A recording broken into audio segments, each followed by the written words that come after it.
ခြေလက်ထုံကျင်နေတာကိုအမြင့်ပြည့်စေမဲ့နီလန်သိကျင်လားအဲ့ဒါဆိုရင်တော့ဒီဗီဒီယိုကိုအဆုံးထိကြည့်သွား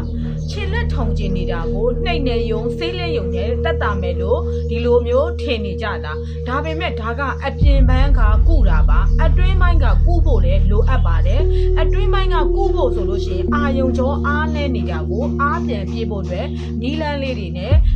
ကုပေးဖို့ကိုလိုအပ်ပါတယ်အဲ့အချက်တွေကဘာအချက်တွေလဲဆိုရင်၅ချက်ရှိပါတယ်နံပါတ်1အချက်ကတော့ခြေလက်ထုံကျင်နေတာကိုတက်တာစီမဲ့နီးတန်းကပထမတစ်ချက်ကကြရင်ဗီတာမင်ကြွယ်ဝတဲ့ B complex လို့ခေါ်တဲ့ B1 B6 B12 ပါတဲ့အာဟာရကြွယ်ဝတဲ့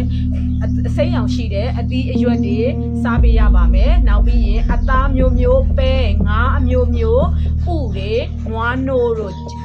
ဒီလိုပဲအမျိုးဟင်းသီးဟင်းဒီအစိတ်အဆန်တွေဒါမျိုးတွေစားပေးဖို့လိုပါတယ်ဒါမှအာယုံကြောလေးတွေကိုအားပြန်ဖြည့်မှာနောက်တစ်ခုကကြလို့ရှိရင်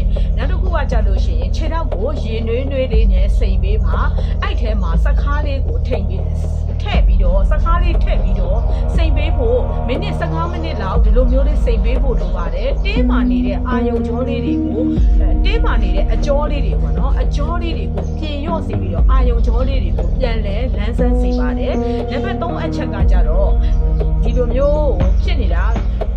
အိတ်နေတာပဲဖြစ်ဖြစ်ထိုင်နေတာပဲဖြစ်ဖြစ်ရုပ်တရက်ထားလိုက်တဲ့ရုပ်တရက်မထဘဲနဲ့ခြေထောက်ကလေးတွေကိုကွေးလိုက်ဆန့်လိုက်ဒီလိုလေးသွေးလဲပတ်မှုအားကောင်းအောင်ပေါ့နော်ဒီလိုမျိုးခြေထောက်ကလေးတွေကိုပြုတ်လုပ်ပေးပါဒီလိုသွေးလဲပတ်အားကောင်းလာလို့ရှိရင်ခြေထောက်ထုံတာတွေကိုတက်တာလာစေပါတယ်နံပါတ်4အချက်ကတော့အဆိုးဆုံးပါပဲအာယုံကြောကိုထိခိုက်စေမဲ့အလုပ်ပါဒါကတော့အရက်တွေကွန်းနေဒီလိုမျိုးပေါ့ဆေးဒါတွေတောက်တုံးနေတာကိုဒီဟာတွေကိုရှောင်ပေးဖို့လိုပါတယ်ဒါကအာယုံကြောကိုထိခိုက်စေတာပါစီးတို့ရှိတဲ့သူဆိုလို့ရှိရင်သွေးကြိုကိုထိန်းထားဖို့ကိုလိုပါတယ်ဒါမှထုံကျင်တဲ့ဝေဒနာကိုအမြင့်ပြည့်စေမှာဖြစ်ပါတယ်နံပါတ်5အချက်ကတော့အိမ်ရေးဝဝအိတ်ချင်းပါပဲအိမ်ရေးဝဝအိတ်တာဟာ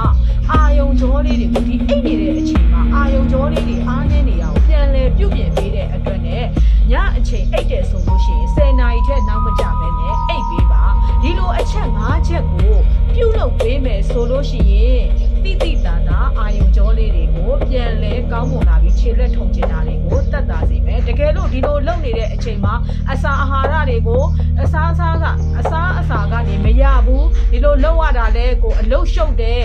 မြန်ဆန်လဲကောင်းစေခြင်းတယ်ဆိုလို့ရှိရင်ဟင်းဦးကိုယ်တိုင်အာယုံကြောအားနေနေတာကိုဒီ root vitamin T လေးကိုတောက်လို့